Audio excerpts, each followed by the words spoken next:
மணப்பாறையில் கோடைக்கால தண்ணீர் பந்தலை திறந்து வைத்த அமைச்சர் அன்பில் மகேஷ் பொய்யாமொழி.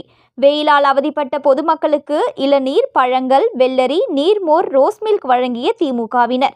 கோடை வெயில் மக்களை வாட்டி வதைத்து வரும் நிலையில் தமிழக முதல்வரும் திமுக தலைவருமான மு.க. ஸ்டாலின் அறிவுறுத்தலின்படி திருச்சி மாவட்டம் மணப்பாறை நகர திமுகவின் சார்பில் பேருந்து நிலையம் முன்பு தண்ணீர் பந்தல் திறப்பு விழா நடைபெற்றது. மாவட்ட செயலாளரும் அமைச்சருமான அன்பில் மகேஷ் பொய்யாமொழி ரிப்பன் வெட்டி திறந்து வைத்தார். பின்னர் அன்பில் பொய்யாமொழி நினைவு நாளை முன்னிட்டு அவரது உருவப்படத்திற்கு மலர் தூவி மரியாதை செய்தார். இதனைத் தொடர்ந்து பொதுமக்களுக்கு இளநீர், தர்பூசணி பழ கீற்றுக்கள், வெள்ளரிக்காய், நீர்மோர், ரோஸ் மில்க் வழங்கினார். பேருந்தில் செல்லும் பயணிகள், வாகன ஓட்டிகள் மற்றும் சாலையில் சென்ற அனைவருக்கும் பழங்கள் மற்றும் நீர்மோர் வழங்கப்பட்டது.